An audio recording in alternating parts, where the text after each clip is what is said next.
Monsieur Zinzou, bonjour. Bonjour. Une réunion comme celle-ci, la 3e édition de la World Policy, quel intérêt pour vous? Qu'est-ce que vous y trouvez? Quel est le sens de votre démarche? Écoutez, c'est assez important d'avoir un forum assez libre, privé, où les gens qui parlent ne parlent pas avec des obligations d'État, mais sont prêts à confronter des idées sur un sujet dont on vient de voir quand même après 2 ans de crise qu'il était assez important, qui serait comment on essaye de gouverner le monde de façon à peu près rationnelle. Par exemple, pour éviter des crises, ou quand il y a des crises, pour les résoudre assez vite, et quand on les a résolues, pour capitaliser un petit peu sur l'expérience, pour qu'elles ne se reproduisent pas trop vite, pour des questions légitimes. Et l'intuition était apparue au moment où le projet se fabriquait, en 2007. C'était une intuition assez extraordinaire, parce qu'on était à 1 an de la vraie manifestation de la plus grande crise économique d'après-guerre. Donc ça anticipait sur le fait qu'il y avait un monde qui allait trop vite par rapport à une espèce de lenteur et même de fossilisation de ces institutions qui savaient à le gouverner, qui au fond, elles, n'avaient pas changé tellement depuis 1945. Moi, ça m'intéresse à 2 titres. Mon métier, c'est d'être un financier. Finance joue un certain rôle dans le gouvernement du monde, et on a vu qu'elle pouvait aussi jouer un très grand rôle dans le dérèglement du monde. Et d'autre part, je suis à la fois français et africain. Et donc, ce que je voulais, et ce qu'on a fait depuis le premier jour, donc la première édition, c'était être sponsor de cette manifestation.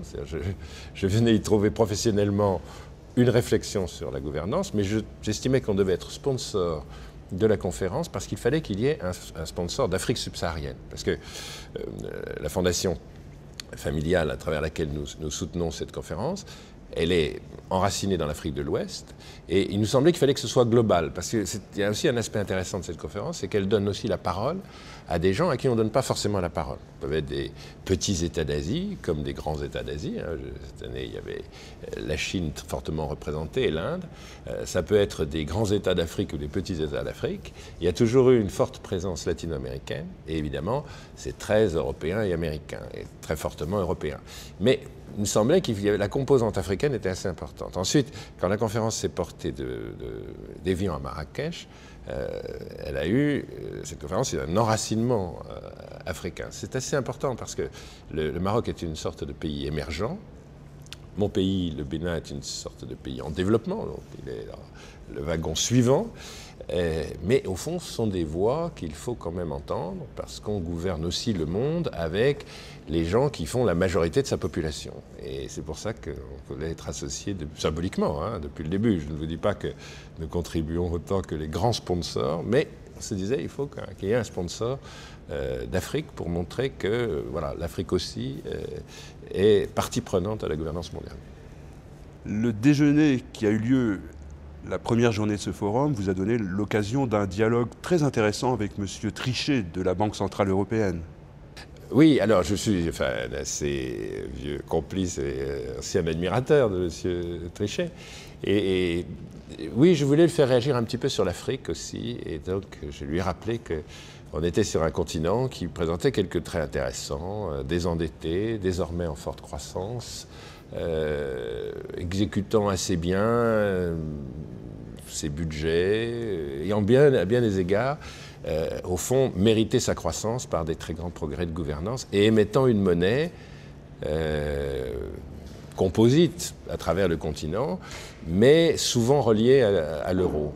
Alors directement reliée, comme le franc CFA pour un certain nombre de pays, ou indirectement par des paniers de monnaie, comme les monnaies du Maghreb, certaines des monnaies d'Afrique anglophone. Et donc, globalement, un continent qui n'appartient pas à la zone de là. Et je crois qu'il a donné acte du fait que l'Afrique avait fait des progrès considérables et qu'en effet, dans la gouvernance mondiale, c'était une donnée que l'Afrique était désormais, grâce à ses propres progrès de gouvernance, et puis parce que la gouvernance aussi qui l'intéressait dans les institutions multilatérales s'est un peu améliorée. Enfin, pour toutes ces raisons, je crois qu'il nous a donné acte de ça. Il n'a pas énormément élaboré sur vous émettez des euros, vous êtes dans une vaste zone euro, mais en revanche, parce qu'il l'a interdit, il a dit, ça c'est des questions d'intégration monétaire nationale, et au fond, on ne va pas s'ingérer dans cette question. Donc c'était raisonnable qu'il s'interdise de dire ça, mais en revanche, il a fait un plaidoyer qui est toujours très important en terre africaine pour l'intégration économique. Et puis aux Africains de dire, moi donc ça ne me pose aucun problème de le dire, que l'Afrique est évidemment une des chances de l'Europe, comme le reste de l'Asie est une des grandes chances de la Chine. Et on est dans un monde où il faut faire des grands blocs, et l'Afrique a beaucoup d'éléments complémentaires de l'Europe. Et comme l'Afrique n'est pas obsédante en général dans les conférences sur la gouvernance, je voulais qu'on ait quand même ce débat-là, sachant que la présence marocaine est de plus en plus importante, que la voix marocaine dans les débats, dans les questions est de plus en plus importante, qu'il y a eu un message de Sa Majesté.